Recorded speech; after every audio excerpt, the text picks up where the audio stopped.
Anjan, Special Crimes Unit, Season 1, Episode number 26.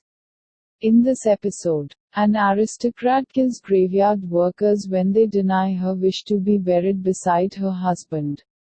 Vikrant and Aditi must uncover her true intentions.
आदाब। लेकिन मोहतरमा, आपको यहाँ कब्रिस्तान में आना, वो भी इस समय? देखिए, बुरा मत मानना, नामंजूर है। कोई मसला है क्या आपका? हमें कब्र खुदवानी। अच्छा, आप नाम बताइए, मैं लिख देता हूँ। बेगम नूर बानो। इंतकाल किसका हुआ है? किसी का भी नहीं। हमें अपनी कब्र खुदवानी। देखिए, आपको अच्छी तरह से पता होना चाहिए कि औरतों का कब्रिस्तान में आना सख्त मना होता है। औरत और मौलवी साहब भी सवेरे आएंगे। हमें कब्र खुदवानी इसी वक्त, हमारे शौहर की कब्र के साथ। खाला, मैं आपकी कोई मदद नहीं कर सकता। कल सवेरे आ जाना, मौलवी साहब आ जाएंगे, उनसे आप दरख्वास्त कर देना। हमें सब कुछ अभी चाहिए। हमें अपने शौहर के पास जाना है। जाइए यहाँ से। अरे जाओ।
कब्र खोदने वालों की ही खुद रही है कब्र।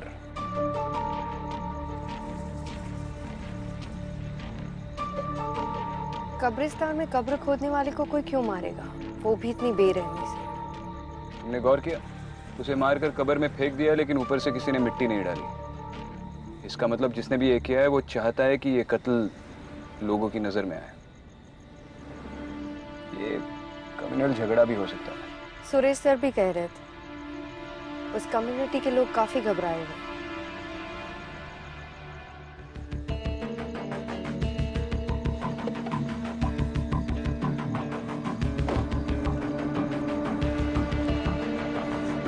सर, मैं इकबाल खान। लोकेशन कहाँ है? सर आइए। मैडम आप यहीं रुकिए। जानती हूँ औरतों को कब्रिस्तान जाना मना है, लेकिन उसकी चिंता आप मत कीजिए। चलिए।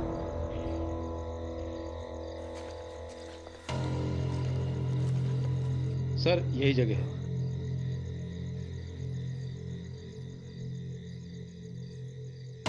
महरूम नवाब आजम अली।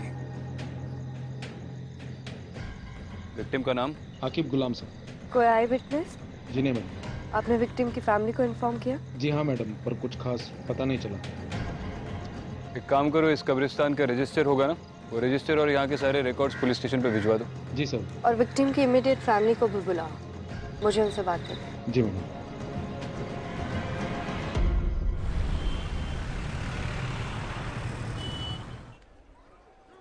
माफ कीजिए, आपसे कुछ सवाल पूछने थे, इसीलिए अभी आपको तकलीफ दी। आप ठीक तो है? अब कुछ ठीक नहीं हो सकता।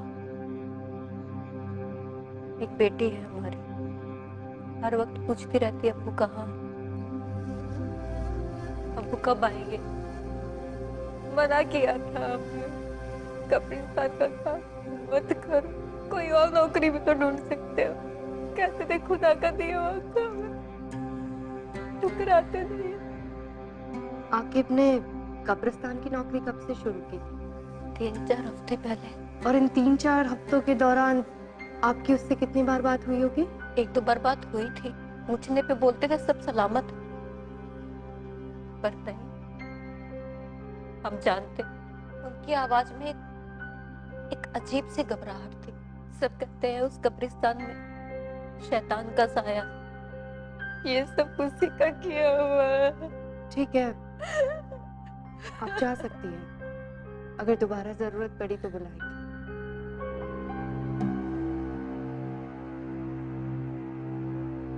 क्या हुआ विक्रम, कुछ मिला?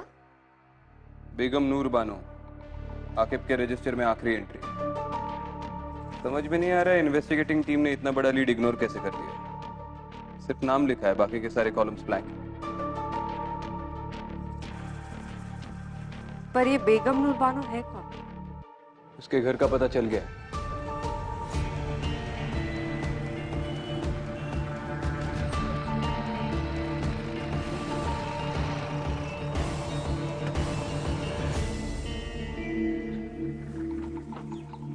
रुको यहीं पे।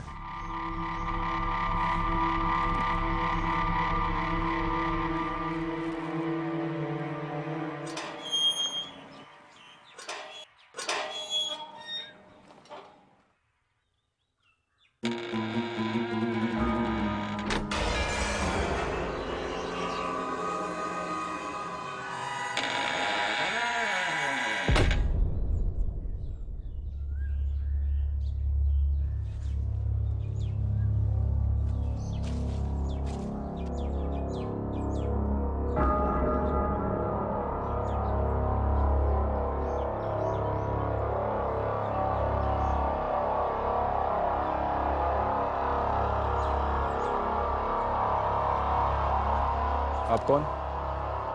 हमारी छोड़िए, आप बताइए कि आप कौन? पुलिस। एक इन्वेस्टिगेशन के सिलसिले में यहाँ पर आए हैं। आप अंदर नहीं जा सकते। अच्छा, आप रोकेंगे पुलिस को? नाम क्या है तुम्हारा? नासिर। ये हवेली किसकी है? हमारे नवाब साहब की। वो है अंदर? नवाब साहब को गुजरे हुए जमाना हो गया है। हम नवाब साहब के खानदानी मुलाजिम हैं। नवाब साहब के गुजरने के बाद हम बेगम नूर की खिदमत में लगे हुए हैं। बेगम साहिबा ने खास हिदायत दे रखी है कि कोई उन्हें परेशान ना करे, और वो खुद भी बाहर नहीं निकलती है। आपके नवाब साहब का नाम क्या था? मरहूम नवाब आजिम अली। और आपकी बेगम नूर बाहर नहीं निकलती, मतलब कब से वो हवेली के अंदर ही रहती है? ये आज की बात नहीं है। नवाब साहब के गुजरने के बाद बेगम साहिबा ने अपने आप को हवेली में बंद कर लिया। पिछले 3 महीनों से उनको किसी ने नहीं देखा है। मैं हर रोज दोनों वक्त का खाना दरवाजे पर रख देता हूँ। वो तो खुदा का शुक्र है कि वो खाना खा लेती है। तो पिछले 3 महीनों में आप बेगम साहिबा से बिल्कुल मुखातिब नहीं हुए? बेगम साहिबा की आदत थी, वो इससे पहले भी 3-4 बार ऐसा कर चुकी है। वो अपने आप को कमरे में बंद कर लिया करती थी। शुरू में तो हमको भी बड़ा अजीब सा लगता था, डर लगता था कहीं बेगम साहिबा को कुछ हो ना गया हो। और हमें उनसे मिलना हो तो? मैंने कहा ना साहब, उनसे कोई नहीं मिल सकता। यही बेगम साहिबा का फरमान है।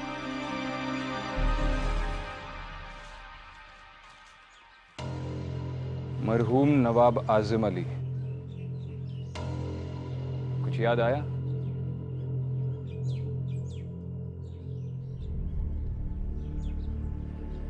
इस इमारत के हश्र को देखकर समझ में आता है इसकी नींव कितनी मजबूत होगी।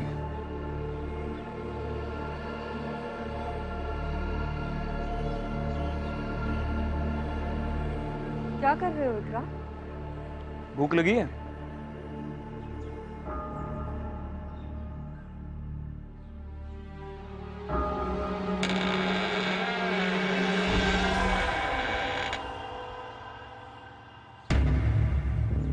चलो।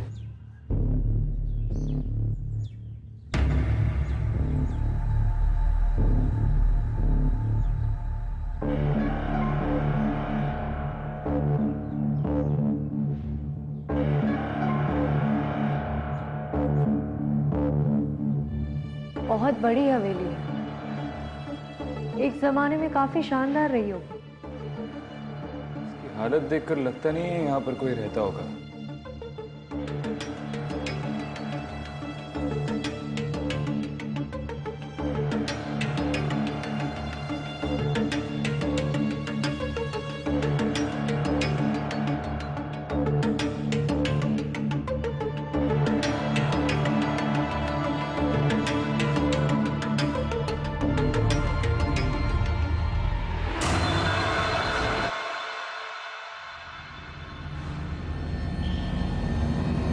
विक्रांत विक्रांत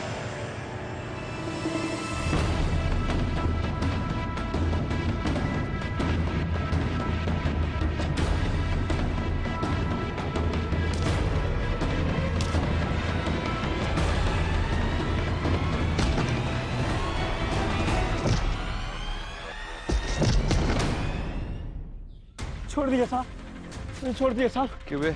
सिर्फ खाना चुराने आया था और भी कोई प्लान था तेरा? और हमको देखकर भाग गया? नहीं साहब, मैं चोरी नहीं कर रहा हूँ साहब। तो ये खाना क्या बेगम ने तुझे खैरात में दिया? हाँ? नहीं साहब, ऐसी बात नहीं है साहब। पहले ये सामान सब अंदर जाता था और अभी कुछ ही दिनों से देख रहा हूँ कि ये सब बाहर ही रखा रहता है, तो इसलिए मैं ही उठा लेता हूँ साहब। सच बोल रहे तू? हाँ हाँ साहब, सच बोल रहा है? हाँ सच बोल रहा हूँ साहब।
कौन कौन है वहां?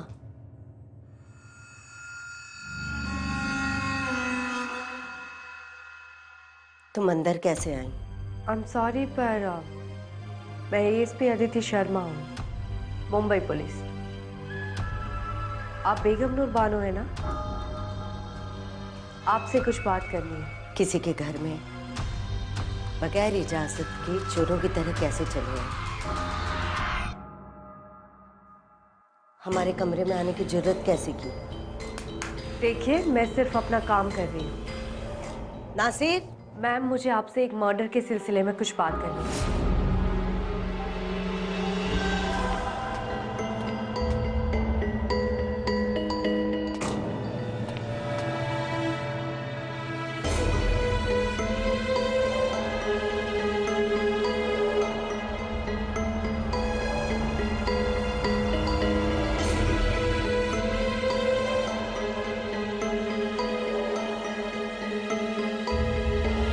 हमें अपने शौहर के पास जाना। शौहर? नहीं, मैं तो आपसे ये पूछने आई थी कि उस कब्रिस्तान में अदिति,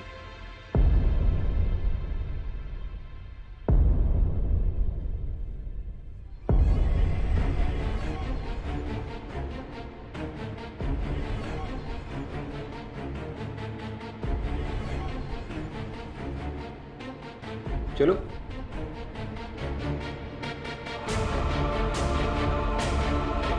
हाँ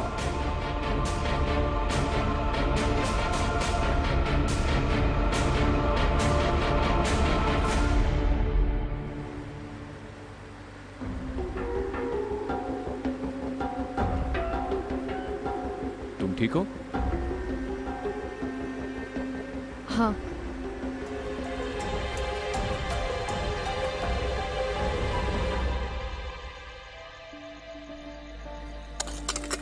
क्या जिंदगी है यार, रोज रोज एक ही काम। इससे अच्छा तो मैं मर जाऊं।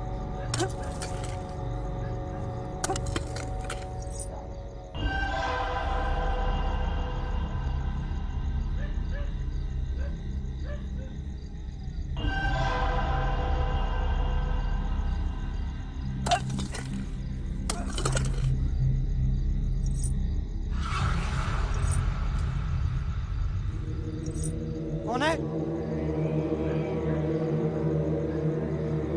कौन है वो? कौन है?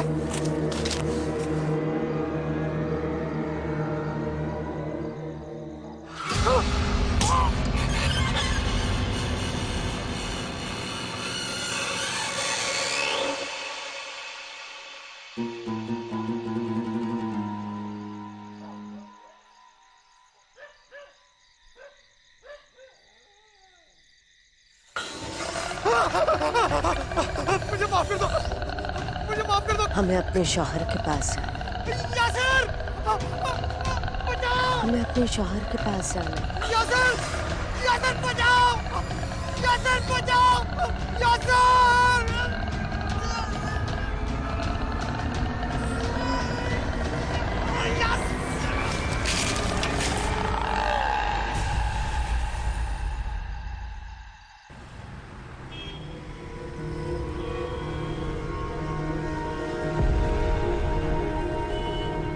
इतने लोग कब्रिस्तान में मारे जा रहे हैं सर, आप लोग क्या कर रहे हैं? आप कुछ भी नहीं कर पा रहे हैं, ऐसा क्यों सर? कुछ नहीं होता आप लोगों से, बस हाथ पे हाथ रख के बैठे रहिए बस। तुम सही कह रहे हो। अरे कांस्टेबल, इन्हें पानी पिलाओ, ठंडा करो इन्हें, गर्मी बहुत बढ़ गई है इनमें। क्या बात है, क्यों गला फाड़ रहे हो? सब वो शाकिब मेरा भाई था। आगे बोलो। सब उस रात को जब मैं उसके लिए खाना लेके गया, जैसे मैं दरवाजे के पास पहुंचा तो उसके चिल्लाने की आवाज आ रही थी। ऐसा लगा जैसे वो किसी से माफी मांग रहा है। मैंने आसपास बहुत ढूंढने की कोशिश करी लेकिन सब वहां पे कोई था नहीं। आखिर कब तक ऐसे कब्रिस्तान में लोग मरते रहेंगे साहब? हमें जवाब चाहिए। सही वक्त आने पर सारे जवाब मिल जाएंगे। अभी तुम लोग घर जाओ। मेरे ख्याल से ये सब कुछ बेगम नूर कर रही है। इसका मतलब दिन भर घर पे छुप कर बैठने वाली रात को बाहर निकलती है। विक्रांत, तुमने बताया था ना, उस गरीब आदमी ने कहा था कि पिछले कई दिनों से मुलाजिम का रखा खाना किसी ने नहीं उठाया और खाना खाए बिना कोई जिंदा नहीं रह सकता। तो इसका मतलब ये है कि वो मर गई है और उसकी आत्मा ये सब कुछ कर रही है। उस मुलाजिम ने भी कहा था कि बेगम नूर महीनों तक बाहर नहीं आती है, तो हो सकता है कि अकेलेपन में उसकी मौत हो गई हो और किसी को पता नहीं चला हो। और मेरे ख्याल से उसकी बॉडी अभी भी उसी हवेली में। अब इसका जवाब तो वो हवेली ही दे पाएगी। खाना खाया तुमने? नहीं, क्यों? नहीं, उस मुलाजिम ने खाना घर के बाहर तो रखा ही होगा और अब तो वो चोर भी पकड़ा गया। अरे तुमने ही तो कहा खाने के बगैर कोई जिंदा नहीं रह सकता।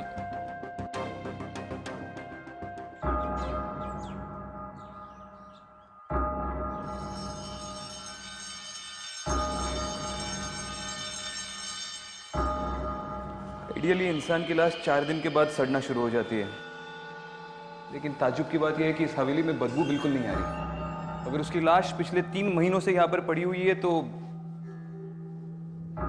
बदबू जरूर आती। कोना कोना छान मारो and Aditi look for a stench.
Vikrant, ये बेगम नूर ही है। उसके गले में जो हार है उसे मैंने उसकी हर तस्वीर में देखा है। उस दिन वो मुझसे अपने शौहर के बारे में कुछ पूछ रही थी। हमें अपने शौहर के पास जाना है। उसका शौहर वही है ना जिसकी कब्र हमने उस कब्रिस्तान में देखी थी, नवाब आजिम अली। विक्रांत, मुझे लगता है कि हम बेगम नूर की कब्र उसके शौहर की कब्र के पास बनाते तो शायद उसकी आत्मा को शांति मिल जाए और ये सब कुछ रुक जाए। शायद हाँ, शायद ना, लेकिन ये कंकाल पिछले 3 महीनों से यहाँ पर पड़ा हुआ है। यकीनन अब वक्त आ गया है कि उसे दफनाया जाए।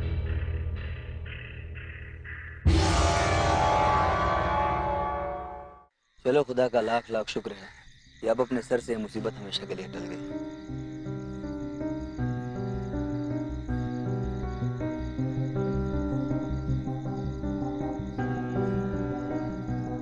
मुझे लगता है अब सब कुछ ठीक हो जाएगा। कम से कम देर से ही सही बेगम नूर की आत्मा को सही अंजाम तो मिला। अब शायद वो किसी को तंग नहीं करेगी। तो तुम्हें वाकई लगता है कि ये सब करने से उस शैतान का साया इस मुकद्दस जगह से हट चुका है?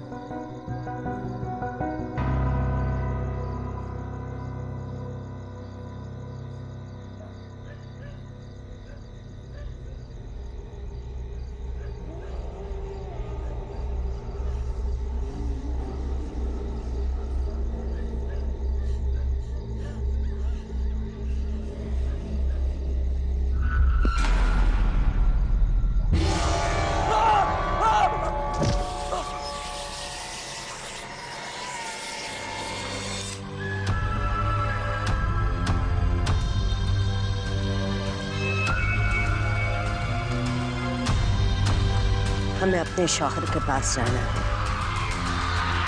बेगम नूर बानो, नवाब आजिम अली, क्या लाइफ रही होगी इनकी एक जमाने में।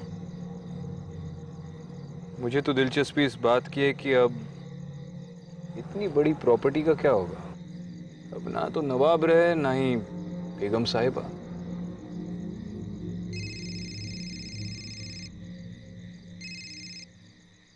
हाँ यासर, क्या? अच्छा ठीक है, बाद में बात करता हूँ। क्या हुआ?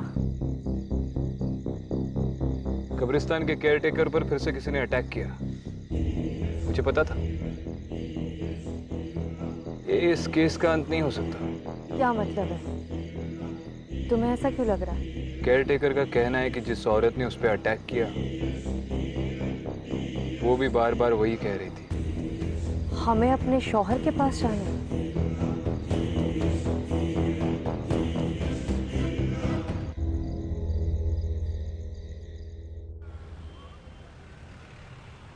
नवाब साहब बहुत ही इज्जतदार आदमी थे। लोगों का उनसे बहुत लगाव था। उनकी मौत कैसे हुई? तकरीबन 15 साल पहले उनके घर वालों ने उनकी गायब होने की रिपोर्ट लिखवाई थी। गायब होने की?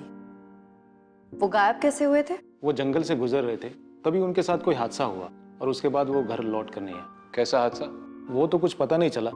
फिर हमने जंगल के अलावा आसपास के कब्रिस्तान और मुर्दा घरों में बॉडी ढूंढने की कोशिश की, लेकिन बॉडी नहीं मिली। बस उनके कपड़े और जूते मिले। ये नवाब साहब की किसी के साथ गांव में दुश्मनी या फिर पैसे या प्रॉपर्टी को लेकर कोई प्रॉब्लम्स थे? सर, दुश्मनी तो क्या होगी, वो तो अपना सब कुछ बेगम साहिबा ट्रस्ट के नाम ही करना चाहते थे। उनके मरने के बाद बेगम नूर ही उनकी ट्रस्ट चलाती थी और जो पैसा है वो उसी ट्रस्ट में है। उस ट्रस्ट का एड्रेस है आपके पास? जी सर, ये रहा।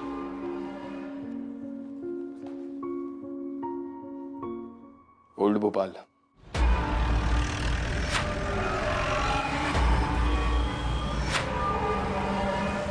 बेगम साहिबा किसी फरिश्ते से कम नहीं थी। खुद की औलाद ना होने की वजह से उन्होंने बच्चों के लिए ट्रस्ट शुरू किया था। फिलहाल कैसे चल रहा है आपका ट्रस्ट? जी, जो भी डोनेशंस आते थे वो बेगम साहिबा की तरफ से ही आते थे और उनको देख के उनके सर्कल के सारे लोगों ने भी ट्रस्ट में डोनेशन शुरू कर दिया था। बल्कि बेगम साहिबा ही उन्हें ट्रस्ट में पैसा देने के लिए मजबूर करती थी। अब पता नहीं उनके मौत के बाद क्या होगा। जैसे बच्चों के सर से माँ का साया हट जाएगा बिलाल जी, हम इस ट्रस्ट की अकाउंट डिटेल्स देख सकते हैं? जी हाँ बिल्कुल, मैं अभी आपको दिखा देता हूँ।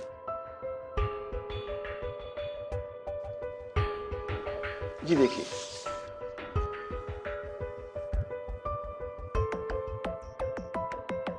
ट्रांजैक्शंस तो बहुत कम है, पिछले 1 साल में तो बिल्कुल ही नहीं है। लेकिन उससे 1 साल पहले 25 लाख की रकम और 10 लाख रुपए और किसी ने विड्रॉ किए हैं।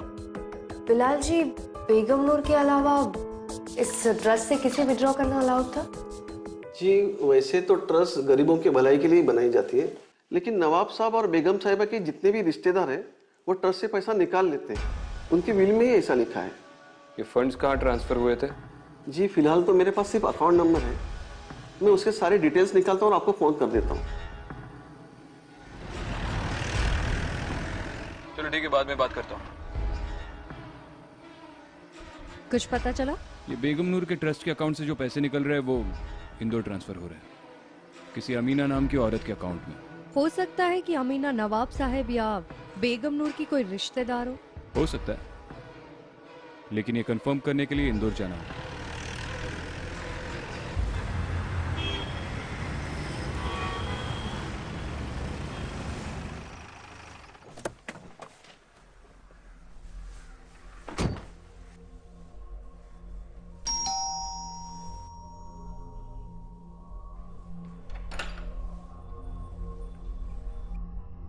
जी बोलिए, आप कौन? आप अमीना? जी आप? मुंबई पुलिस, आपसे कुछ बात करनी है, अंदर आ सकते हैं? हम आपसे एक केस के सिलसिले में बात करने आए हैं। हाँ पूछिए, क्या पूछना है आपको? आप बेगम नूर बानो को जानती है?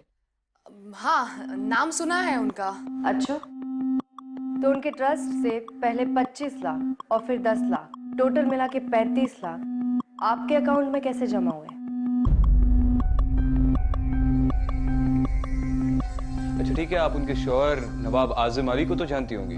हाँ जानते हैं, वो मेरे अब्बू के काफी अच्छे दोस्त थे, हमारे घर काफी आया करते थे। कमाल है, तो फिर आप उनकी बीवी को नहीं जानती?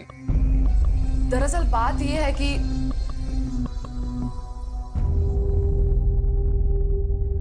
अमीना जी, इन तस्वीरों में आपके शौहर नहीं दिखाई दे रहे। आप यहाँ अपने बच्चों के साथ अकेली रहती हैं? जी वो बाहर गए हैं, मेरा मतलब है कि वो देश के बाहर काम करते हैं। बड़ा लंबा सफर तय करके आए हैं हम। जी? एक गिलास पानी मिलेगा?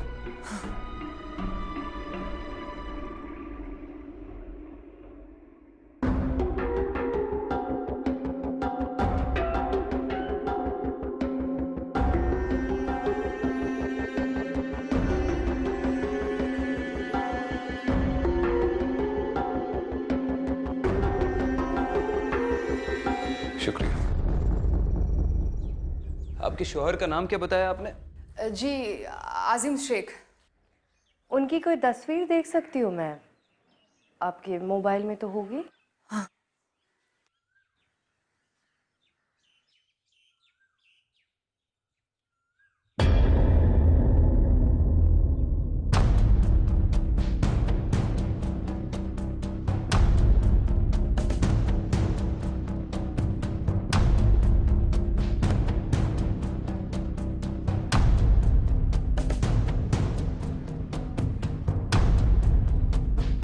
नवाब साहब?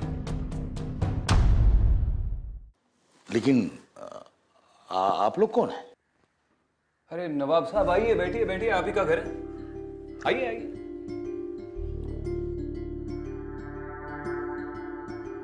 विक्रांत सिंह, मुंबई पुलिस। अमीना जी, आपने बताया नहीं कि आपने अपने अब्बू के दोस्त के साथ शादी कर ली? पुलिस को गुमराह करने का नतीजा जानती है आप? देखिए जनाब, आप तो जो भी हैं अपने वजूद में रहकर बात कीजिए। यहाँ इज्जतदार लोग रहते हैं। किस इज्जत की बात कर रहे हैं आप नवाब साहब? आपके भोपाल में तो आपके लोग आपकी कब्र खोदकर आपको दफना चुके हैं।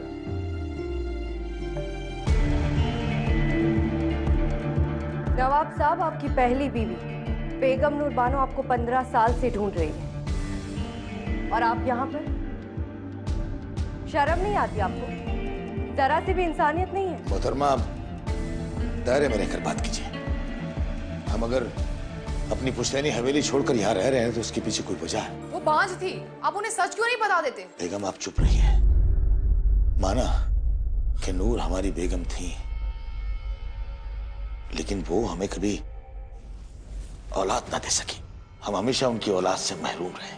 शायद इसी गम में वो पगला गई। हमने सोचा धीरे धीरे सब ठीक हो जाएगा, लेकिन नहीं हो सका। जब पानी हद से गुजर गया, जब बात हद से बढ़ गई, तब हमने यह रास्ता अख्तियार किया। माना कि वो हमें कभी तकलीफ नहीं देती, ना हम उन्हें कभी तलाक देते, ना वो हमसे कभी तलाक मांगती।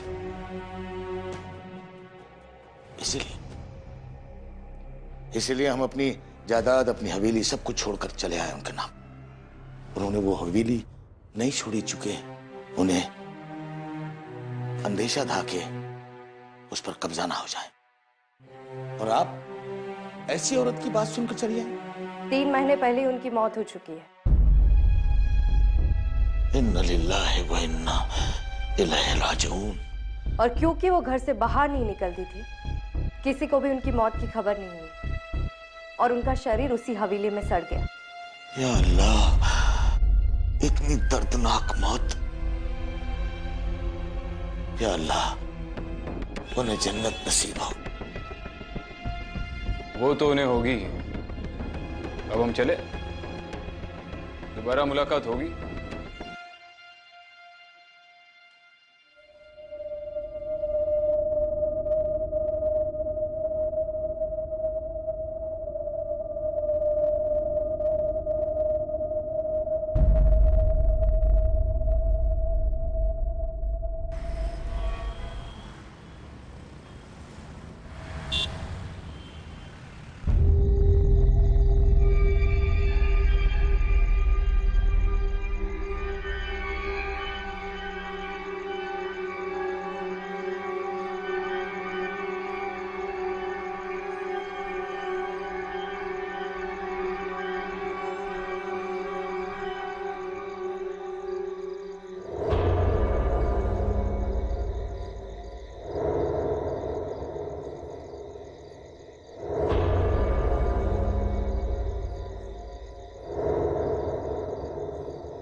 सर, अभी अभी खबर आई है नवाब साहब भोपाल लौट आए हैं। उन्हें हवेली की ओर जाते हुए देखा गया सर।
बेगम,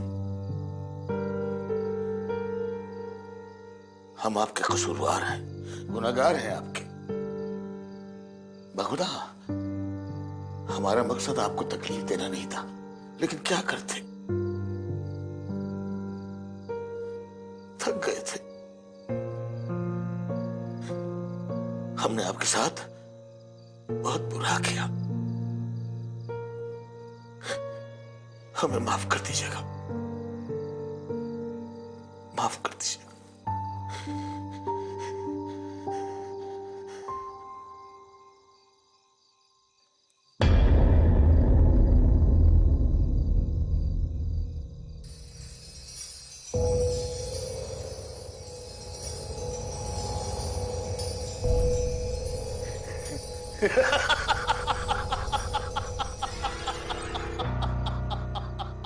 ये हवेली, ये घर, यहाँ की एक एक चीज मेरी है, मेरी मेरी। अजीब बेवकूफ औरत थी तुम। खुद को 15 साल इस हवेली में बंद रखा।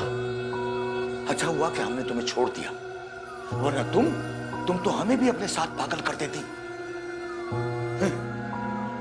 बेगम नूर, अरे अगर मरना ही था तो 15 साल क्यों?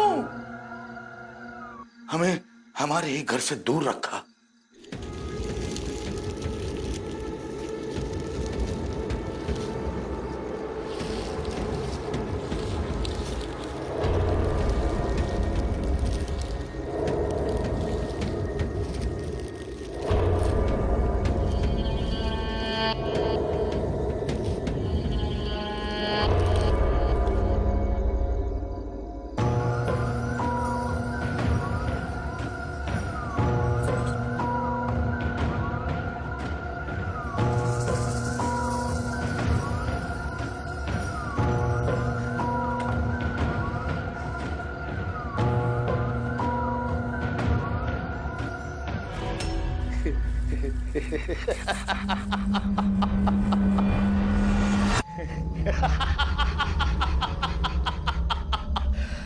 शुक्रिया बेगम, शुक्रिया।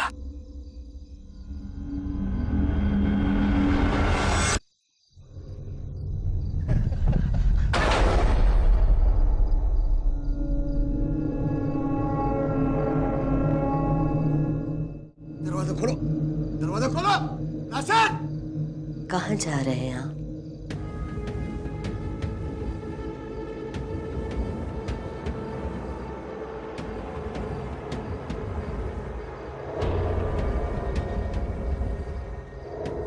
नवाब साहब। बेगम, आप हयात हैं?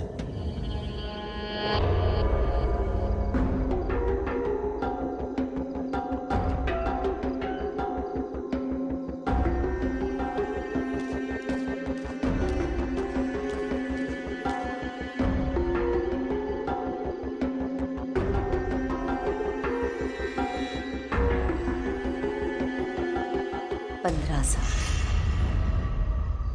15 साल इंतजार किया आपका, अब कह नहीं जाएंगे आप। लेकिन पुलिस वाले तो बोल रहे थे कि आप मर चुकी हैं। मौत की खबर तो आपकी भी सुनी थी। ये नहीं हो सकता, ये सब आपकी नौटंकी है। मैं सब पुलिस को खबर कर दूंगा अभी अभी।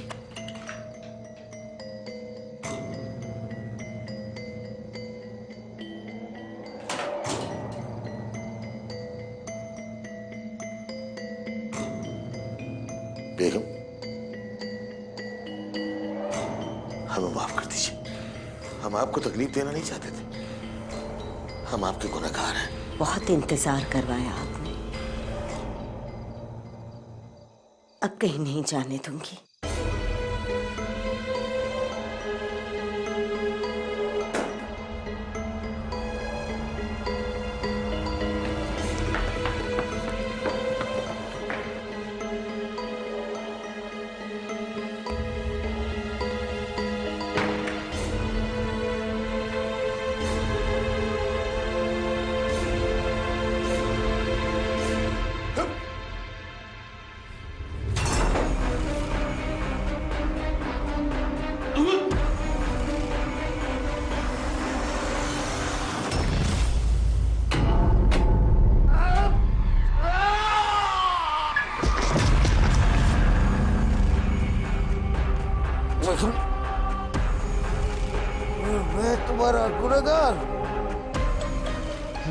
मैंने ऐसे के लिए किया।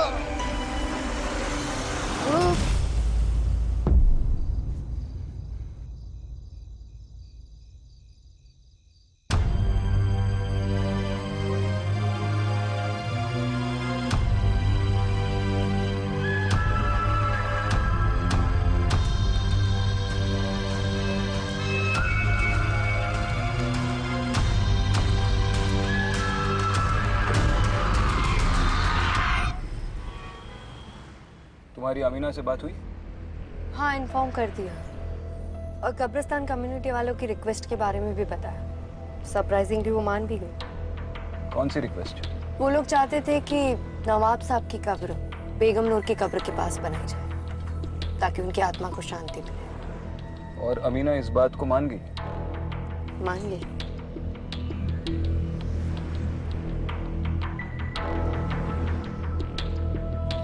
क्या सोच रही हो? यही कि नवाब साहब का सच जानने के बाद मुझे नहीं लगता है कि बेगम नूर उनकी कब्र के पास रहना चाहती है। तुम्हारा ये बेगम नूर के साथ का रिश्ता मुझे ठीक नहीं लग रहा है। क्या मतलब है? तुम इंसानों के साथ रिश्ता क्यों नहीं रखती?